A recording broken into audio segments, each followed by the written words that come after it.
Buenas noches. Buenas noches, ¿cómo están todos? Muy bien. ¡Wow! Todo iba bien con la presentación hasta que me llamó experto en el éxito. Hasta ahí todo iba bien. Y debo confesarles que no solía molestarme que me llamasen experto. De hecho, voy a hacerles una confesión. Hace muchos años me molestaba, era cuando se les olvidaba. Cuando no lo hacían, decían, ¿qué pasó? Se te para lo de experto. ¿Cómo se te olvida eso? Pero entonces hace como unos 5 años estaba yo en Nueva York con otro conferencista y dio la definición de la palabra experto. Y ya ahí como que dejó de gustarme lo de experto. Porque él decía que experto es un hombre que sabe 56 maneras de hacer el amor, pero que no conoce a ninguna mujer. O sea, un hombre con mucha teoría, pero poca práctica. ¿No? Y entonces ahí dije, no, ¿sabes qué? Quítamelo de experto. Porque yo no sé ustedes, pero yo siempre favorezco la práctica.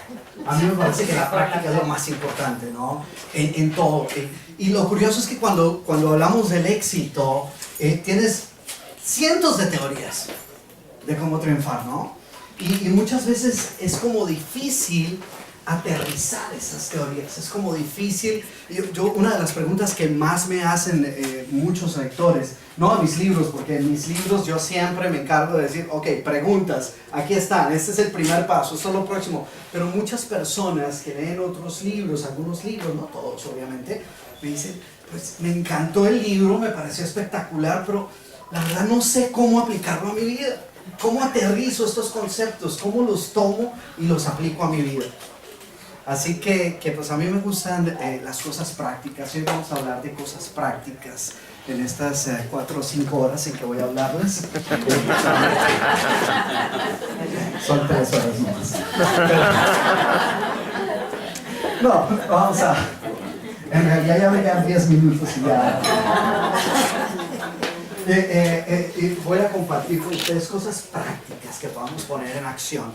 Y es curioso, cada vez que yo hablo de cómo ir de vivir una vida promedio a vivir una vida extraordinaria, la gente piensa que el paso de lo promedio a lo extraordinario es un paso así gigantesco que van a tener que dar, que la gente cuando yo me dice, no, ¿sabe qué, doctor Cruz? Yo no creo que sea capaz de hacer eso. Eso que usted me está pidiendo que yo haga es demasiado para mí. No creo que pueda. Y entonces una de las primeras cosas que me gusta hacer con las personas es decirle, no, ¿sabes qué? Y esto parece un cliché, pero no lo es. El éxito no es un paso gigantesco que tengas que dar, sino toda una serie de pasos pequeñitos que das. Es toda una serie. Yo sinceramente creo que ese dicho que dice que las cosas, ¿cómo es que dicen? Las cosas grandes vienen en empaque pequeño. Yo creo que en envase pequeño, porque tiene mucha razón. Porque en realidad los grandes cambios en nuestras vidas vienen como resultado de cosas pequeñas. Por ejemplo, el estar aquí ustedes fue producto de una decisión. Ustedes simplemente decidieron estar aquí hoy. Ahora, ¿cuánto toma tomar una decisión? 1/10 de segundo. No, tú dices, ¿voy o no voy? Te toma 1/10 de segundo. Sin embargo, y tengo entendido que hay personas que tuvieron que manejar casi 40 minutos para estar aquí hoy. ¿No? Inclusive algunos creo que más. Alguien me dijo que había manejado un poquito más. Desde Honduras, Centroamérica. Salió esta mañana. Me regaló un libro. Salió esta mañana de Honduras. A las 11 iba por Tijuana y veo aquí. O sea, y con todo eso, hay personas que viven a 20 minutos de aquí y no vinieron porque estaba muy lejos. ¿Sí? Es una decisión. Una decisión. Cosas pequeñitas. A veces un saludo. Un saludo. ¿Cuánto demora un saludo? Un saludo es: hola, ¿cómo estás? Hola, ¿cómo estás? Hola. Y sabes que, mira, yo siento que hay energía aquí al otro lado de esta mano. Y sin embargo, un saludo, algo tan pequeñito, porque no toma más de medio segundo, de un segundo, te dice mucho acerca de la otra persona, ¿no es cierto?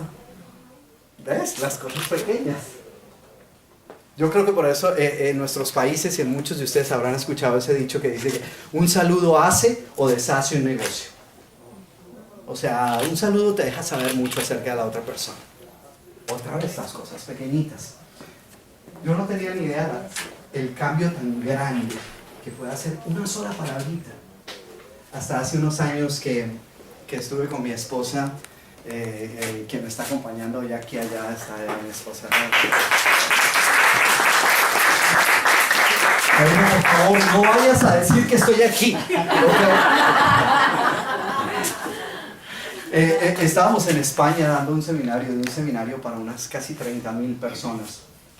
Y entonces después salimos a hacer un poquito de turismo y fuimos al Palacio de Gobierno en Madrid. Y me contaron una anécdota que me dejó abundantemente clara la diferencia tan grande que una sola palabrita puede hacer. Y la anécdota cuenta que al gran novelista español Camilo José Cela, el rey de España le había otorgado el reconocimiento de senador vitalicio de Madrid, como pues, reconocimiento a toda su labor literaria. Y pues como senador vitalicio de Madrid, pues él tenía la oportunidad, si él lo quisiera, tenía la oportunidad de ir a todas las sesiones del Senado, ¿no? Y la anécdota cuenta que él efectivamente iba a algunas sesiones del Senado, pero la anécdota cuenta que en una de esas sesiones quedó dormido. Entonces, pues el senador que estaba sentado al lado, sabiendo de quién se trataba, Camilo José Cela, premio Nobel de literatura, pues con mucho disimulo, con mucho respeto, pues le dio un codazo así. Le dice: maestro, despiértese que se ha quedado dormido. Y él se despertó así y dijo: no, yo no estaba dormido. Y dice: no, maestro, si ya estaba roncando. Dice: no, yo no estaba dormido. Yo estaba durmiendo, que es muy distinto. Y entonces el senador se quedó pensando y luego se volteó y le dice: a ver, maestro, ¿cómo que es muy distinto? Pues es que acaso no es lo mismo estar dormido que estar durmiendo. Y él dijo: no, ¿cómo se le ocurre? Son totalmente distintos. Pues él, sabiendo con quién estaba hablando, ¿no? Premio Nobel de Literatura, le dice: bueno, maestro, usted me va a perdonar mi ignorancia, pero por favor, ilumíneme, ¿no? Dígame, ¿cuál es la diferencia? Si es que existe alguna, ¿cuál es la diferencia entre estar dormido y estar durmiendo? Y él dijo: bueno, pues es la misma que existe entre estar jodido y estar jodiendo. Y cuando él dijo eso, yo dije: ya vaya que sí es diferentísimo, ¿no? Entonces fíjate la diferencia tan grande que hacen 3 letras, ¿no? Entonces les cuento esta anécdota porque hoy quiero hablarles en estos minutos. Ya, a propósito, voy a quitarme aquí el reloj simplemente para no tenerlos en realidad hasta las 10 de la noche. Pero voy a hablarles de cosas que aparentemente son pequeñas, pero que hacen una diferencia enorme. Hace algunos años tuve la oportunidad de escribir un artículo para creo que era para el Diario de las Américas o el Miami Herald aquí. Y mandé un artículo que decía que el 80% de las personas fracasan a propósito. Entonces la persona me llamó y me dice: Camilo, por favor, ¿cómo que el 80% de las personas fracasan a propósito? Eso no tiene sentido. Yo no creo que voy a publicar eso, a menos que tú me digas: no, ¿cómo así? Y le dije: no, de hecho es que creo que es mucho más, sino que no quería poner la cifra verdadera, o si no la gente se asusta. Pero en realidad es más como el 90%. Dijo: no, peor, hombre, ¿cómo que el 90%? Y le dije: sí, el 90% de la gente. A ver, ¿cómo es eso? Y le dije: mira, la gente no fracasa porque planee su fracaso. Porque mucha gente fracasa, ¿no es cierto? 1 de cada 2 matrimonios termina en el divorcio. La Cámara de Comercio en los Estados Unidos dice que 9 de cada 10 negocios que abren hoy se van a la bancarrota en menos de 5 años. 9 de cada 10.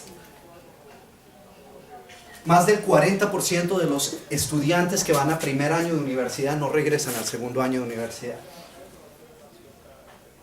Yo viví un tiempo en California, no sé, alguien mexicano aquí, alguno de origen mexicano. En California, yo vivía en Orange County, cerca de Santa Ana. En Santa Ana, las estadísticas eran 46% de los mexicanos sufren de diabetes. Entonces, cuando yo veo todo esto, digo, oye, sí, mucha gente fracasa. Mucha gente fracasa. Pero mi pregunta es, ¿ellos fracasan porque se propusieron fracasar? Yo creo que ninguna de las personas que fracasa se propuso fracasar. Ninguna persona que comienza un negocio dice, bueno, a vender lo que más se pueda este primer año porque el próximo año...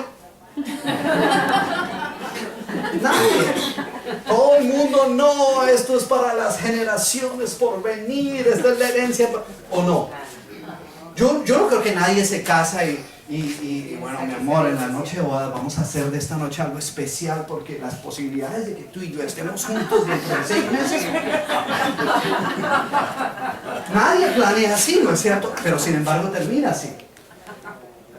Entonces yo lo que le decía a esta persona es, la gente no fracasa porque planee su fracaso. La gente fracasa porque no planea su éxito. Y al no planear su éxito, de por sí está planeando su fracaso. ¿Tiene sentido eso? ¿Sí ves? Cuando tú no planeas tu éxito, entonces estás casi que literalmente planeando tu fracaso. Y yo le digo a la gente, pero ¿por qué no planeas? ¿Por qué no tomas un pedazo de papel y un lápiz y escribes cuáles son tus metas? Y me dice, pero ¿para qué planear tanto, doctor Cruz? ¿Para qué preocuparse tanto si total lo que es para uno es para uno? ¿Han oído eso? Lo que es para uno es para uno. Y al que le van a dar le guardan.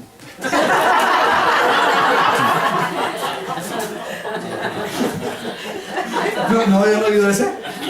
El Torah me dice que al que le van a dar le guardan. Eso tranquilo. Y si se enfría se lo calientan. Eso tranquilo. O sea, como diciendo de alguna manera, lo que es para mí ya está ya, reservado, escrito en las páginas del libro del destino. Y después, y con todo respeto, pero yo a veces hago algunos libros que me producen ansiedad por eso. No, yo recuerdo que alguna vez, hace unos años, salió un libro que hablaba precisamente de la ley de la atracción, cuál era el gran secreto de la ley. Y decía, si tú quieres algo, suéñalo, visualízalo y hazte a un lado. No hagas nada, no interrumpas. Yo decía, no, lo más importante es trabajar para desarrollar esas metas y esos objetivos. Entonces, la cuestión es, la gente fracasa porque no planea su éxito. Y a mí me parece increíble. Cuando yo escribí el libro, aquí está. Cuando escribí el libro uno de los libros de los cuales quiero hablarles hoy, que es Arquitectura del Éxito, una de las razones por las cuales escribí este libro es porque me di cuenta que la razón por la cual nosotros no planeábamos era porque no sabíamos cómo se hacía, cómo se planeaba, cómo se desarrolla un plan de acción, ¿no? Yo generalmente, cuando le pido a una persona que me hable de cuáles son sus metas más importantes, generalmente la primera meta tiene que ver con dinero o con trabajo. Casi siempre. Casi siempre tiene que ver con dinero o con trabajo. Ahora, yo no es que no crea que esas son metas importantes, claro que son metas importantes. Pero la cuestión es que tenemos muchas otras áreas en nuestra vida.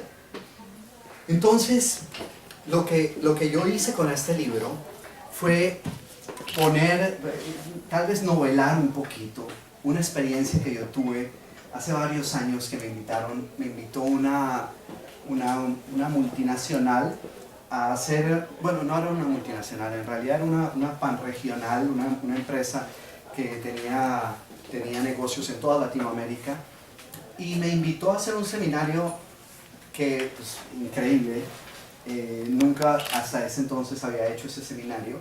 Me dijo, Camilo, me llamó el presidente de la empresa y me dijo, Camilo, quiero que te reúnas con mis 7 vicepresidentes a nivel regional. Son los 7 ejecutivos de más alto nivel en toda la empresa, que tiene más o menos 13,000 empleados.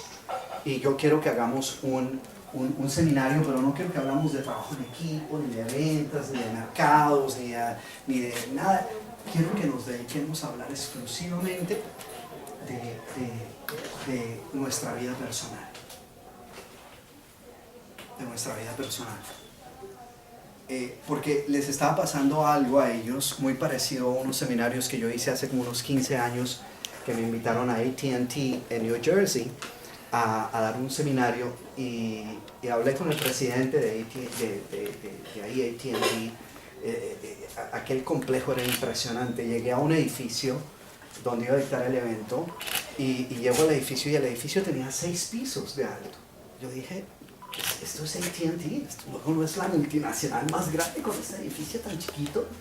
Entré y el edificio era más o menos de 1 milla de largo.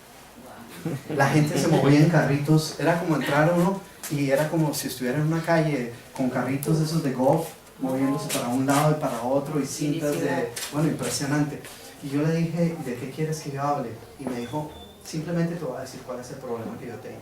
El problema que yo tengo es que el 72% de todos mis ejecutivos de alto nivel son divorciados. Entonces yo pienso que si ellos no son capaces de mantener junta su propia vida, yo no me imagino cómo van a poder hacer para mantener junto un equipo de trabajo. Entonces esa otra persona que me invitó en esta panregional me pidió que hiciera un tipo como de encuentro para cada uno de ellos, ¿no? Y para los 7 ejecutivos.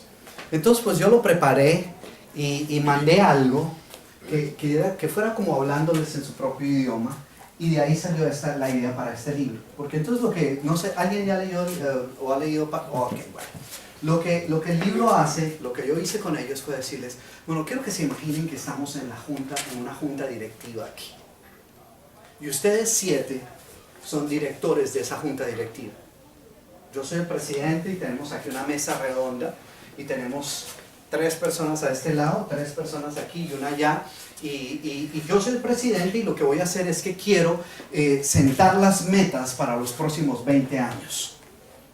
Entonces, como yo tengo que tomar, el CEO de la empresa soy yo, tengo que tomar decisiones sobre la dirección que le quiero dar a la empresa, en este caso nuestra vida. Quiero que cada uno me diga lo que quiere que yo haga, o me dé su consejo, me diga qué dirección debería tomar, hacia dónde debería moverme, que es el oficio que tienen los board of directors, los directores de una mesa de junta directiva, los miembros de la junta directiva. Entonces, pero les dije algo, les dije, bueno, a ti te voy a dar, tú te vas a llamar el señor profesional, tú te vas a llamar la señora espiritual, tú te vas a llamar la señora salud y estado físico, tú la señora familiar, tú el señor finanzas, y a cada uno le fui dando una área de la vida. Y le dije, ahora, tú no me vas a hablar de nada que no tenga que ver con esa área. Y cuando yo te pida a ti que me digas, bueno, ¿cómo es tu nombre? Mario. Bueno, Mario, por favor, te voy a dar 10, 15 minutos para que me digas desde tu punto de vista. Voy a ir a lo largo de toda la mesa. Mario, empecemos contigo. Desde tu punto de vista, ¿hacia dónde debemos movernos en los próximos 10, 15 años? Mario va a defender todo lo que tiene que ver con las metas profesionales. Para él es el área más importante. Más importante. Para él, ninguna de estas otras áreas vale. Sí, son importantes, pero no son importantes en realidad, porque lo más importante es esto. Entonces yo voy a tomar nota de todo lo que Mario me va a decir. Y Mario me va a decir, bueno, mira, yo pienso que a nivel personal, si estuviéramos aplicando esto a nivel personal, yo pienso que tengo que buscar un mejor trabajo. Yo pienso que tengo que buscar un ascenso en mi empresa. Me diría todas cosas que tienen que ver con profesión. Luego me voy aquí a las metas espirituales. Y entonces, ¿cómo es su nombre? Milagros. Milagros. Digo, las metas espirituales, ella ya no me va a hablar de las metas profesionales, ni de me va a decir, mira, yo creo que lo verdaderamente importante aquí es esto, esto y esto. Son, es hacer, tener una actitud de paz y tranquilidad con los miembros de la familia, es tener una relación personal con Dios, es cualquier cosa que sea, todo lo que va a defender milagros es eso. Y cuando yo hablo de las metas financieras, exactamente todo lo que tiene que ver con finanzas, no, mira, sabes que tenemos que tener un mejor presupuesto, no podemos seguir gastando de esta manera, necesitamos aumentar nuestros ingresos, ¿Sí ves cómo se movería eso así? Entonces, lo que yo quise hacer con el libro fue decir, ¿por qué no hacemos como que cada uno de nosotros tuviera esa junta directiva? Ahora, la situación es que cuando lo hacemos personalmente, cada uno de nosotros se va a poner un sombrero a la vez. En un capítulo, en el primer capítulo, me voy a poner el sombrero de mis metas profesionales. Y voy a decir, ¿cuáles son todas las metas profesionales que quiero lograr? Y las escribes aquí. Y escribes tus metas profesionales y todo lo que quieres lograr. Luego te tienes que quitar ese sombrero y decir, ahora, ¿cuáles son mis metas familiares? Olvídate de la profesión, olvídate de todo. ¿Cuáles son tus metas familiares? Y pones todas tus metas familiares. Ahora, lo que tienes que evitar hacer es lo que casi siempre sucede, que es que metas profesionales tienes 15, metas familiares 2. Metas espirituales tienes que ver qué carajos es lo que significa eso. Metas de salud, ahorita no se puede porque primero está en empresa y primero no sé qué. ¿Sí ves? ¿Qué es lo que uno comienza a hacer? No, tienes que decir, si tienes 15 metas profesionales, tienes 15 metas familiares, 15 metas espirituales, 15 metas de salud, estado físico. A lo mejor no 15 en cada área, pero lo que sí tienes que hacer es tener un balance. Entonces comenzamos, hicimos este ejercicio. Duramos casi todo el día haciendo este ejercicio. Entonces imagínate, durando todo el día, y al final tienes 7 áreas, que las identifico acá, y en cada una de ellas digamos que tienes 10 metas. Grandes, pequeñas, medianas. Haz lo que quieras. Las metas pueden ser a largo plazo, a mediano plazo, a corto plazo. Pueden ser inmensas, pueden ser pequeñitas. Lo único que yo te pido es que cuando sientes estas metas, no caigas en la trampa de decir, porque esto es lo que sucede, que uno escribe la meta y dice uno, pero yo ni ¿para qué me pongo a escribir esto? ¿Cuándo voy a lograr yo esto? ¿Con qué tiempo? ¿Con qué dinero? ¿Con qué? Y entonces comienzas a ver todo lo que te hace falta, entonces nunca la escribes. Entonces la meta más grande que termina en tu lista es que quieres comprarte un televisor nuevo. Porque esa yo creo que a lo mejor sí. Y entonces todo lo trascendental, lo verdaderamente trascendental se queda por fuera. Entonces quiero que escribas lo trivial y lo trascendental. Dale campo a todo como si el dinero, como si el tiempo, como si el apoyo, como si el talento no fueran problema. Y lo escribes todo. Quiero que lo visualices. Entonces ahora tienes 7 páginas. Cada una de esas 7 páginas tiene 10 metas. ¿Lo estás viendo? Ok. Ahora quiero que hagas lo siguiente. Coge tus metas profesionales, por ejemplo. Y eso todo lo explico aquí en el libro, obviamente. Entonces, coges tus metas profesionales y dices, de todas estas, si solo pudieras lograr una sola, de todas estas 10 o 12 que tienes, ¿cuál escogerías? ¿Cuál crees tú que sería la meta que mayor impacto positivo tendría en tu vida? ¿Ves? Ya esa la pones número 1. Luego vas a tus metas espirituales. De todas estas metas espirituales, si tuviera que escoger una sola y el resto decir no, ¿cuál escogería?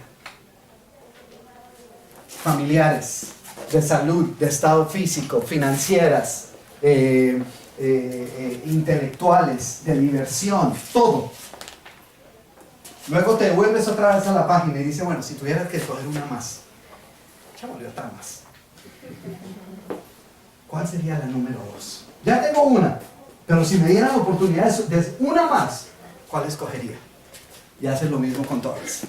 Cuando terminas, quiero que... Esto es un poder impresionante lo que esto te da. Cuando tú terminas de hacer este ejercicio, imagínate lo que tienes. Tienes 7 hojas, donde tienes 10 metas en cada una de ellas, representando las 7 áreas de tu vida, para que tengas un balance. Y no solo eso, sino que ya has escogido las 2 metas más importantes en cada área. ¿No te parece que eso tiene un peso impresionante?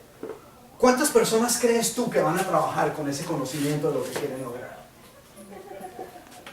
Muy pocas. Ahora, coges otra hoja. Y en esa otra hoja, escribes las 14 metas que ya encontraste. ¿Sabes de dónde salieron las 14, no? Las 14, las pones en orden, en desorden, como sea, como quieras, las pones las 14 metas. Y dices, bueno, no puedo trabajar en las 14 al tiempo, pero si solo pudiera trabajar en una sola, ¿en cuál trabajaría? En una sola. Fíjate, ahora se pone un poquito más pesado esto, porque antes estabas midiendo profesionales contra profesionales, ¿no? Que eso es como más fácil. Ahora estás midiendo metas espirituales versus metas profesionales versus familiares versus financieras, y tienes que escoger cuál es la más importante. Entonces, ¿qué es más importante? La que escribí aquí de que quiero pasar todos los días a ayudarle a mis hijos a hacer la tarea y pasar media hora conversando después, o que quiero un aumento de $40,000. ¿Sí ves ahora el plano en que estás trabajando? Pero tienes que poder hacer eso. Ahora, si tú escoges los 40,000 versus pasar más tiempo con tus hijos, eso no está mal. Yo no te voy a decir, por favor, no se te ocurre, pero ¿qué clase de ser humano eres tú? Ni te debería interesar si yo lo pienso, porque son tus metas, son tus objetivos. La única persona que tienes que creer en ellos eres tú. Y yo no sé cómo está en este momento tu situación financiera, tu situación personal, profesional. Es posible que en este momento esa meta tenga sentido, que sea más pesada que la otra. ¿Ves? Entonces, no es lo que... ay, ¿será que sí? Oye, ¿será que cómo me voy a ver si pongo esta meta? No, no importa. Tú escoges. Lo único es que vas a escoger 5 metas. Vas a empezar con las 5. Entonces tienes 14, ¿no? Vas a coger las 5 primeras. Entonces la primera escogiste y te salió una meta de salud. Digamos, salud. La primera, porque dijiste, ¿sabes qué? Si yo estoy enfermo, no le sirvo a nadie, y me acaban de decir que tengo no sé qué, que tengo que perder peso, que estoy a punto de que me dé un ataque cardíaco. Entonces esa definitivamente es la número 1.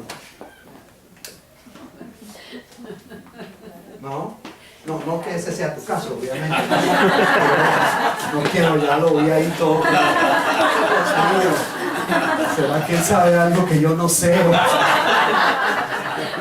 No, pero entonces sacaste uno. Entre las 5 primeras, trata que ningún área se repita. ¿Sí me entiendes? Que entre las 5 primeras no saques dos financieras, 2 profesionales, no, sino que por lo menos en las 5 primeras con las que vas a trabajar sean diferentes áreas. Y ahí están las 5 metas con que comienzas a trabajar. Ahí están los 5 primeros objetivos que vas a lograr en tu vida. Desde ya. Entonces comienzas a decir, bueno, meta número 1. ¿Cuál es la meta número 1? Yo recuerdo cuando hice este ejercicio por primera vez, como en 1988, 89, una de mis metas era, quiero escribir un libro. Yo nunca había escrito un libro, nunca en mi vida, no era una de mis metas, pero me lo metieron aquí en la cabeza y dije, sí, voy a escribir el libro. Entonces, estaba ahí. Entonces, la meta es, quiero escribir un libro. Tu meta puede ser, ¿sabes qué? Tengo que pagar los $60,000 en deuda que tengo. Esa es una meta válida, ¿no? O mi meta es, quiero llegar a mi peso ideal de 142 libras. Y si pesas 170, pues ya sabes cuántas libras tienes que perder. O sea, tu meta puede ser muy distinta. Tu meta puede ser de carácter espiritual, puede ser, ¿sabes qué? Voy a hacer las paces con mi hermana, que no nos hablamos hace 15 años por una idiotez que pasó, y las dos testarudas, y alguno se va a morir, y quedamos así. Entonces esa puede ser tu meta. ¿Sí ves? Entonces, aquí no hay ninguna que pese más que otra, porque todo depende de ti, de lo que tú quieres lograr. Pero entonces en mi caso era ese, era quiero escribir un libro. Lo siguiente, hasta ahora no es una meta, hasta ahora es como un propósito que te has propuesto, que quieres alcanzar. Para convertirlo en una meta verdadera tienes que ponerle una fecha. El gran problema, de hecho yo alguna vez decía, la única diferencia que hay entre un sueño y una meta es que una meta es un sueño con una fecha frente a él. ¿Por qué no le ponemos fechas a las cosas? No le ponemos fechas a las cosas porque, ay, ¿quién necesita esa presión? Ya, con todo el estrés que tengo, y fuera de eso me voy a echar aquí más presión todavía. No, yo la alcanzo, yo logro la meta. ¿Cuándo? Un día de estos. Dios dirá cuándo.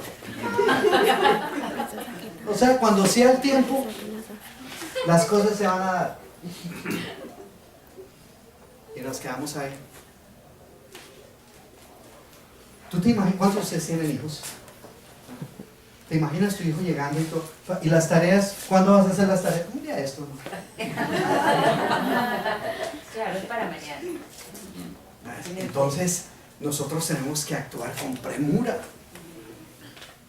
Entonces yo escribí mi meta y le puse una fecha, quiero escribir un libro para tal. Y entonces comencé, bueno, pero tú nunca has escrito un libro, ¿cómo? Entonces lo siguiente se coge la fecha y dice, y le puse este encabezado. Decía, si para el 31 de julio de tal año, que era como un año y medio después, 2 años después, quiero tener escrito un libro, ¿qué 10 cosas puedo hacer que me garanticen que para esa fecha tendré escrito mi libro? Fíjate, ¿qué 10 cosas, actividades, acciones, decisiones debo tomar? De manera que en 2 años, cuando pasen 2 años, tenga escrito mi libro. Entonces yo comencé a pensar, dije, bueno, escribir un artículo, a ver si por lo menos un artículo de algo. Escribir media página al día de algo, tomar un curso de mecanografía para saber escribir mejor. Bueno, escribí como 10 cosas. Y esas 10 cosas sí podía yo ponerlas en mi lista de actividades diarias. ¿Ves? Entonces, todo esto son estrategias. Todo esto es una estrategia. Y lo que presento aquí es básicamente eso. De cómo diseñar un plan de vida, pero diseñarlo paso a paso, sabiendo que nada de lo que ocurre por coincidencia. Ningún triunfador, yo no sé, yo me imagino, ¿han ustedes oído hablar han oído mencionar a Sir Edmund Hillary? Sir Edmund Hillary fue el primer hombre en escalar el monte Everest. El Everest.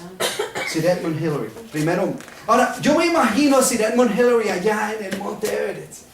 Y yo me imagino un periodista preguntándole, Sir Edmund, ¿cómo hizo usted? ¿Cómo hace un ser humano para escalar una montaña tan grande? ¿Cómo hizo usted para conquistar la cima más grande del mundo? Yo me imagino a Sir Edmund Hillary diciendo, no, pues, yo salí a darme una caminadita y cuando menos me di cuenta que estaba. Yo no creo que ocurriera así. Entonces, no, requirió planear. De hecho, él trató de alcanzar esta meta como 3 o 4 veces antes. Murieron varios de los expedicionarios con que quiso alcanzarlas en la vez anterior. O sea, nada ocurre. Oye, qué buena suerte, ¿no? Entonces la idea es, todo esto es parte de cómo diseñar un plan de acción. Ahora, y quiero mencionar brevemente, porque pues la temática de mis libros está como interlazada, ¿no? Este pues es el libro del cual quería hablarles el día de hoy, de la arquitectura del éxito, pero ¿de dónde sale ese libro, Arquitectura del éxito? Este es mi libro más reciente, que le decía a Gloria que parte de eso lo escribí en una mesita aquí, estaba escribiendo el libro. Lo terminé hace un año tal vez. Era un libro que llevaba ya, le había había empleado casi 4 años escribiéndolo y no sabía cómo terminarlo, no lograba, no le encontraba el tono, no le encontraba el ritmo, los personajes me parecían, y un día le dije a mi esposa, le dije, ¿sabes qué? De hecho voy a hablar de este libro primero. No, para contarles por qué y cómo llegué a esto. Estoy hablándole a mi esposo y le dije, ¿sabes qué? Tengo que irme a descansar, tengo que ir a aclarar un poquito. Y cuando yo hablo de descansar y relajarme, me voy para Nueva York. Nueva York para mí es la ciudad donde me puedo descansar y relajarme todo. Les saqué este libro porque este libro que se llama La Ley de la Atracción, mitos y verdades sobre el secreto más extraño del mundo. Y la ley de la atracción dice que todos nosotros atraemos hacia nuestra vida aquello en lo que enfocamos nuestra mente de manera constante. Ahorita les voy a decir por qué cogí ahora que estaba hablando de eso. Entonces yo decía, necesito encontrar qué voy a hacer con este. Me voy a ir a encontrar eso. Me voy para Nueva York. ¿Y cuánto te vas? No, me voy el fin de semana. Me voy el viernes, me regreso el domingo. Me fui para Nueva York, buscando la respuesta para mi libro. Este ya lo había escrito desde mucho antes. Y me fui. Y yo sé, tú atraes hacia ti aquello en lo que te enfocas. Si tú estás hablando de deudas constantemente, del poco dinero que tienes, de todo, de lo mal que te pagan, de cómo el dinero se te escurre y no encuentras por ningún lado, ¿qué sucede en tu vida? Pues eso es lo que lo atraes a ti. Más deudas, menos dinero, todo eso. No, yo fervientemente creo en eso. Entonces me fui buscando una respuesta. Y llegué y me metí allá en mi hotel. Me estaba quedando en un hotel junto a Times Square. Al Upper West Side me estaba quedando. Y entonces llegué el viernes, me chequeé. Y entonces le dije a la persona, le dije, oye, mañana, sábado y domingo voy a estar trabajando y todo eso esta noche. ¿Hay por aquí algún club de jazz, alguna cosa donde ir a escuchar música o algún conversatorio, cualquier cosa? Me dijo, pues aquí está el 92Y, se llama, 92nd Y, como un centro comunitario que queda en el Upper East Side y la calle 92, en la Madison y la calle 92. Y entonces me dijo, ahí se presentan autores siempre, escritores. Entonces me fui para allá y se estaban presentando dos escritoras, una poetisa china que habló 45 minutos leyendo su poesía en chino, sin traducción, y todos allá, encontrando la musicalidad de todo, ¿no? Yo no la encontré, pero bueno, cuando anunciaron la segunda escritora, era Isabel Allende, la segunda escritora. Ahora, yo no sé si alguno de ustedes ha tenido la oportunidad de saber, Isabel Allende es así de alta. O sea, ella me llega aquí al hombro, ella se paraba junto a mí. Entonces Camila. No, tampoco. Entonces habló Isabel Allende como una hora de su libro y de todo. Entonces después, pues la firma de libros y todo. Y yo me quedé y me firmó un libro, creo que estaba... No recuerdo cuál era el libro pero en todo caso, después la gente comenzó a irse y se quedó ella sola. Entonces me quedé con ella, ¿no? Porque pues todo el mundo venía fuera de Manhattan, entonces ya le tocaba salir y me quedé con ella. y me dice, ay, qué bueno que te quedaste, y nos tomamos unas fotos. Me dice, qué bueno que te quedaste porque mi esposo me venía a buscar, pero se retrasó como media hora, así que ¿te incomodaría quedarte con...? Le dije, no, para nada, tranquilo. Y nos quedamos hablando. Y me dice, cuéntame, ¿tú qué haces? Y le dije, pues en este momento estoy buscando una idea de cómo terminar un libro. Ay, pero eres escritor, sí. Y le conté todo, y entonces me dio un par de ideas. Entonces le conté todo el libro, y me dice, no, es que, me dijo, tú lo tienes donde no debe ser. Este libro, Sofía. Y este libro estaba, el libro, no sé, ¿alguien ha tenido la oportunidad de leer este libro? ¿No? El libro ocurría antes de que Isabel Allende me diera algunas ideas. El libro ocurría en el siglo XII o XIII en la antigua Mesopotamia. Me dice, Camilo, yo no me atrevería a hacer algo así. Es tan lejos, tan distinto, tan diferente, tengo tan pocos puntos de conexión que yo no sabría ni por dónde empezar. ¿Por qué no lo traes un poquito más hacia acá? ¿Por qué no lo traes, qué sé yo, al siglo XVII, XVIII, XIX, en lugar del siglo XIII? ¿Por qué no lo traes aquí a Latinoamérica? Entonces me puse a mirar, y yo tenía un pasaje aquí en el libro. Yo tenía un pasaje en el libro en donde describía una hacienda. Y decía que la hacienda estaba bordeada por una cordillera que daba la impresión como si que fuera la espina dorsal, ¿no?, de un animal prehistórico que se hubiera recostado ahí a mirar la belleza del paisaje, ¿no? Y entonces se le notaran todas las vértebras así, los huesitos, que era una cordillera así. Y me puse a pensar de dónde había salido esa imagen. Y recordé de dónde había salido, de cuando yo era pequeño. Mis padres íbamos a un pueblito. ¿Alguien de Colombia aquí? ¿Alguien? Ok, perfecto. Íbamos a un pueblito que quedaba muy cerca, bueno, no muy cerca, como unas 4 horas de Bogotá, que se llamaba Mariquita, San Sebastián de Mariquita. Y ese pueblito, cuando uno llegaba, había una serranía que se llamaba los Cerros del Umbí, que eran así. Era como si uno viera una cosa así que decía que montañas tan curiosas. Y de ahí salió. Entonces dije, ahí es donde va a estar mi libro. Olvídate de la antigua Mesopotamia, va a estar en San Sebastián. Y olvídate del siglo XII, va a estar en el siglo XVIII. En el siglo XIX en realidad, 1834. Y ahí es donde ocurre este libro. Y el libro, Un regalo inesperado, es una novela. Era mi primera incursión en el campo de la novela. Mi primera novela que iba a ser.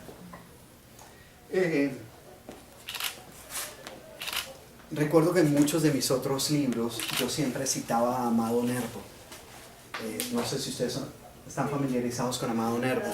Amado Nervo, el gran poeta del Estado mexicano de Nayarit. Y Amado Nervo tiene un poema que yo lo cito en casi todos mis libros. En casi todo, mi editora cada vez que le dice, otra vez Amado Nervo, Camilo. Le digo, pero es un poema distinto. Pero yo cito casi siempre un poema de él, que es un poema a la vida, que dice rápidamente, muy cerca del ocaso, yo te bendigo, vida, porque nunca me diste ni esperanza fallida, ni trabajo injusto, ni pena inmerecida, porque veo al final de mi rudo camino que yo fui el arquitecto de mi propio destino. Y yo siempre, para mí eso es fascinante, ese poema, y sigue todavía, tiene mucho. Entonces, cuando escribí la novela, mi editora me dice, por favor, no vayas a meter a Amado Nervo, esto es una novela, no vayas a meter a Amado Nervo ahí. Entonces, yo dije, ¿qué? Que no vaya a meter a Amado Nervo. Cuando se la di me dice, dime que no metiste a Amado Nervo, que no estás citando un poema de Amado Nervo. Entonces abrió la primera hoja abrió la primera hoja y en el prólogo Sí, dice: muy cerca de mi casa yo tengo un libro. Me dice: ¿citaste a Amado Nervo otra vez? Pero si esto es una novela. Le dije: no, no lo cité. Amado Nervo es un personaje de la novela. Lo hice un personaje de la novela, así que Amado Nervo es uno de los personajes de la novela. De hecho, es la persona a la cual el narrador le cuenta todo lo ocurrido. Es un libro espectacular. Para mí creo que es el mejor libro que he escrito.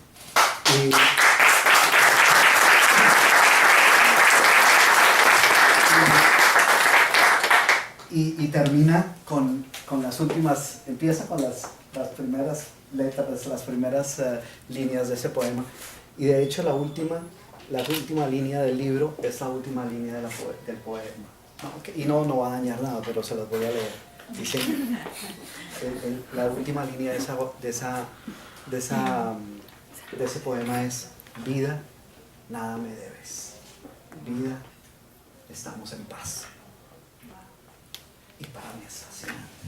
Entonces es un poema, es un libro acerca de unas cartas que un padre le escribe a su hijo, diciéndole cómo triunfar, porque siente que va a morir, y que va a morir antes de que su hijo nazca y crezca y tenga la posibilidad de hablar. Entonces, en caso de que eso suceda, le quiere dejar esto escrito, porque está en el año 1834, la independencia ocurre en San Sebastián de Mariquita. En ese entonces parte de lo que en esa época se conocía como la Nueva Granada, que hoy es Venezuela, Colombia, Panamá, Ecuador, era la Nueva Granada. Entonces ahí ocurre, pero es una historia que podría haber ocurrido en cualquier pueblito de Latinoamérica, ¿no? Y a pesar de que es una novela y de que trato de que no haya moralejas, de que trato que no haya nada de esas cosas, de que Camilo Cruz no se vea por ningún lado, de que no hable, sino que sean los personajes los que hablan. Así que si te gusta la literatura, pero te voy a comentar algo que pasó con esta novela. Si ves, muchas veces esto que te dije al principio de tener las metas y de escribir tus metas, eso es una buena guía, pero la mayoría de las veces no ocurre como lo escribiste. No se dan esas cosas. Las metas que escribiste a lo mejor perdieron sentido, u otras se te presentaron que son más importantes. La vida te da sorpresas siempre y te pone decisiones frente, y tú tienes que decidir si hago por allí o por allí, por dónde voy, por cuál de los dos lados, ¿no? Y no es que uno esté mal y el otro esté bien, es que uno te lleva por una vida y el otro por otra vida. Cuando yo escribí esto, y después de haber escuchado a Isabel Allende y me puse a escribir todo esto, me di cuenta que había cosas que no sabía cómo se hacían, porque en todos mis 32 libros anteriores yo no había tenido necesidad de pensar en los diálogos, o en la verosimilitud en el argumento, o en darle profundidad a los personajes, o en las figuras literarias, o en todas estas cosas. Y yo decía, eso no es lo que yo hago, eso para mí eso no es importante. Y ahora de repente me encuentro con eso y sí era importante. Entonces, ¿qué haces cuando encuentras una meta que te saca de tu zona de confort? Tú tienes dos opciones, es decir, ¿sabes qué? Mi opción era decir, oye, esto me está quedando grande, esto, porque después el libro salió hace menos de un año, unos 6 meses. Duré 3 años escribiéndolo después de haber hablado con Isabel Allende. Antes de eso había gastado más de 3 años, casi 3 años escribiéndolo, 2 años y medio.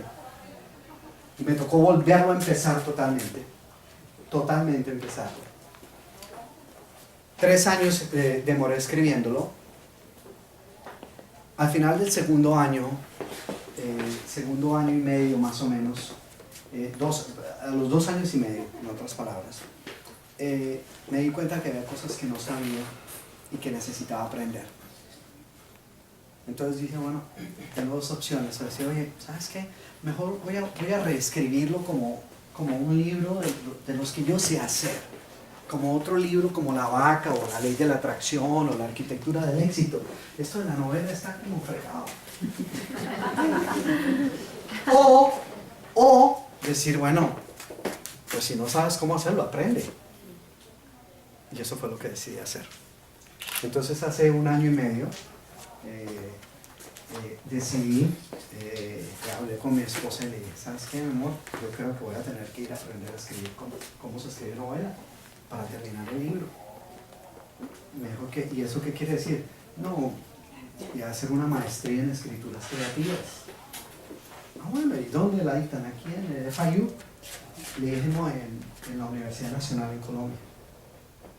Porque no hay sino en la Universidad Nacional en Colombia o en NYU en Nueva York, la Universidad del Paso, la Complutense en Madrid, y esos son todas, no hay más en español.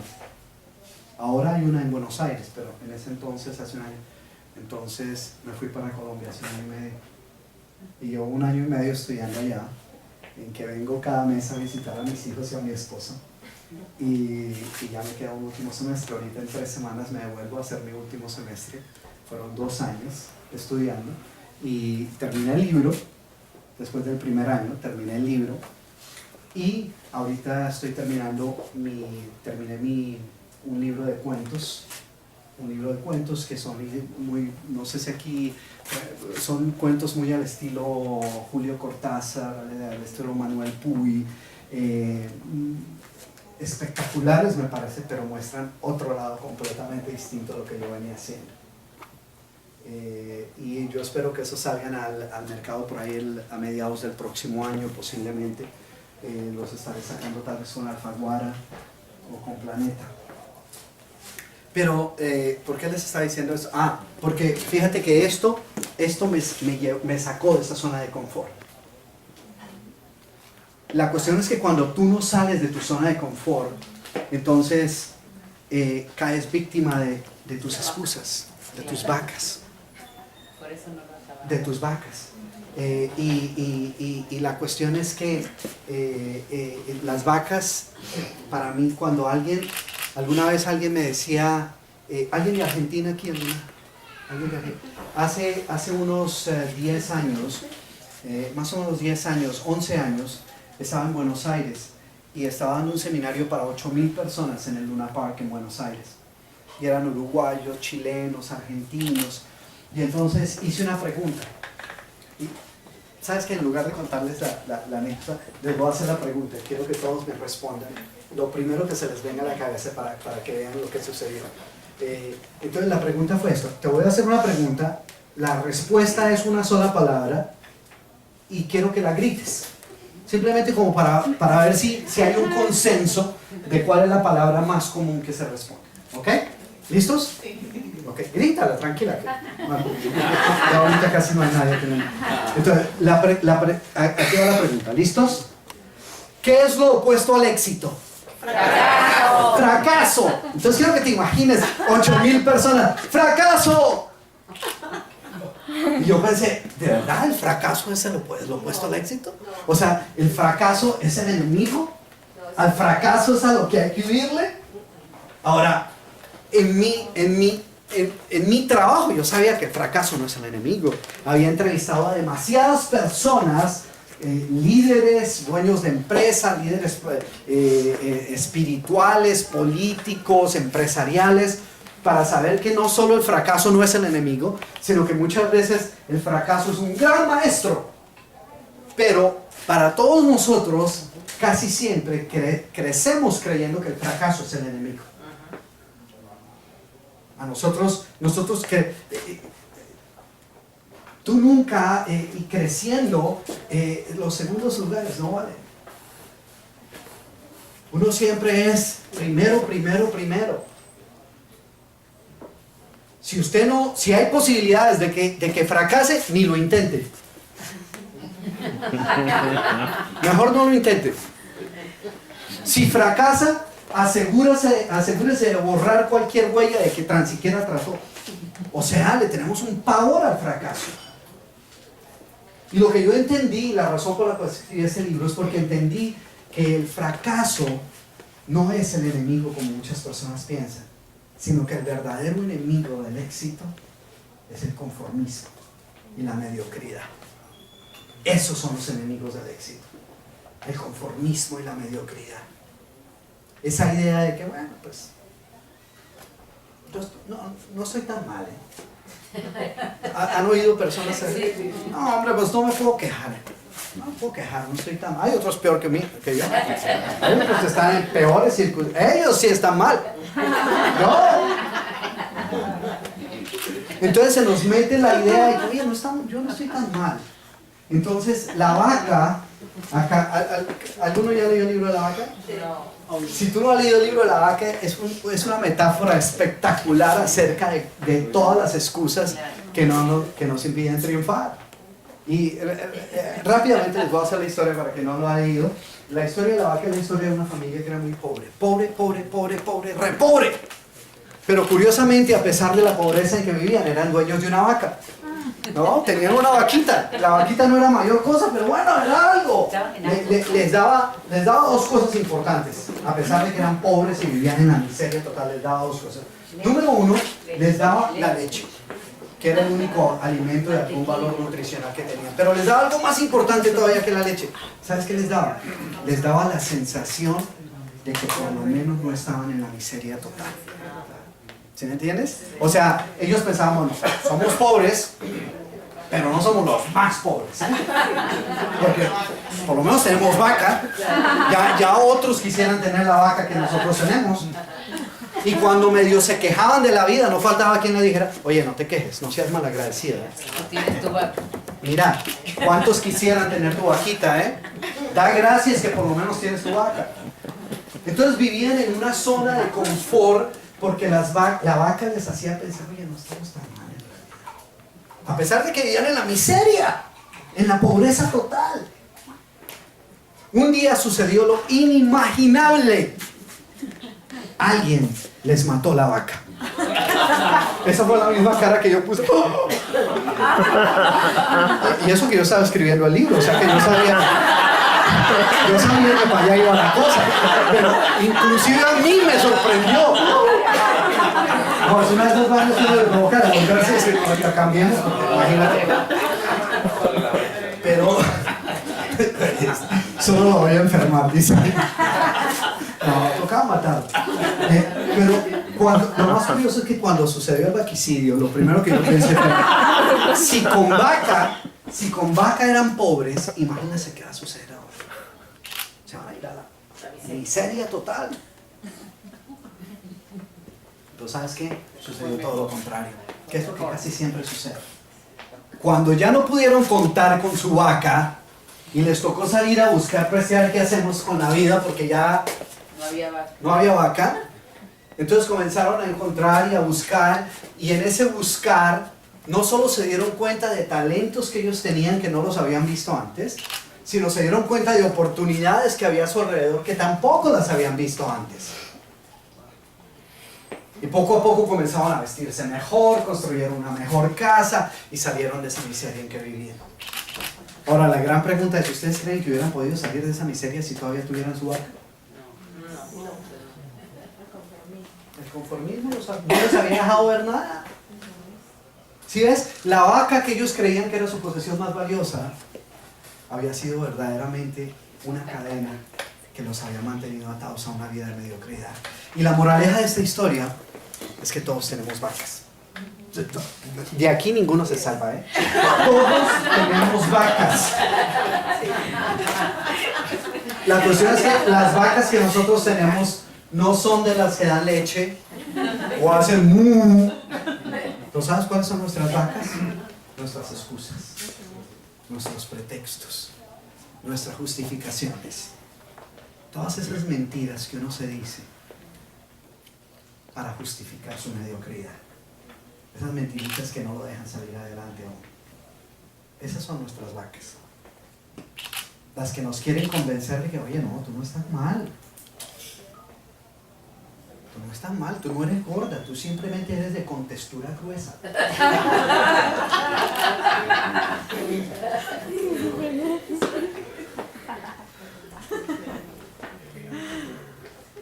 Que que así, no, yo me acuerdo personas que, no, yo no soy, esto no es un mal, yo sé que fumo, pero yo el día en que quiera dejar de fumar lo dejo así, de una sola.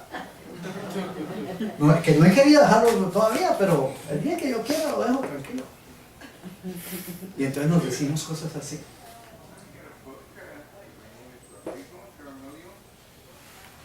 No, entonces nos convencemos a nosotros mismos que donde estamos no está tan mal. Y la idea es, tenemos que matar esas vacas. Tenemos que matar nuestras excusas, nuestros pretextos, nuestras justificaciones, porque de otra manera no vamos a salir adelante. Entonces, lo que he querido hacer con todos mis libros es precisamente mostrar y dar esas pautas que nosotros podemos tomar, podemos utilizar para vivir una vida que responda a lo que queremos lograr con nuestra vida. Yo estoy totalmente convencido que dentro de cada uno de nosotros se encuentra la semilla de grandeza necesaria para triunfar. Muchas veces la gente dice, Dr. Cruz, entonces usted cree que en este libro es en el que voy a encontrar las respuestas. Porque es que le digo, no, mis libros no te van a dar las respuestas. Mis libros lo único que van a hacer es ayudarte a hacer mejores preguntas. Porque las respuestas están en tu interior. Ahí es donde debes buscar las respuestas. No en mis libros, ni en ningún libro. El problema es que tenemos que aprendernos a hacer mejores preguntas. Nosotros nos hacemos pésimas preguntas. Cuando algo malo nos sucede, lo primero que hacemos es, ¿por qué a mí? ¿Por qué a mí? Y esa no es una buena pregunta. El por qué a mí no ayuda a nadie. Entonces lo que tenemos que hacer es mejores preguntas. ¿Qué puedo aprender de esta situación? Así que, pues, yo les agradezco que hayan venido a acompañarme esta noche, que me hayan permitido compartir con ustedes estas ideas.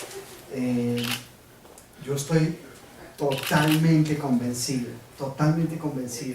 de que de la misma manera que si tú en este momento tienes metas, tienes objetivos, tienes sueños que no has podido alcanzar, que a lo mejor lo desechaste en el cajón del olvido, que dices, no, pues ya va siendo hora de que yo acepte que esto no es para mí, que a mí no me tocó, que ya se me pasaron mis 15 minutos.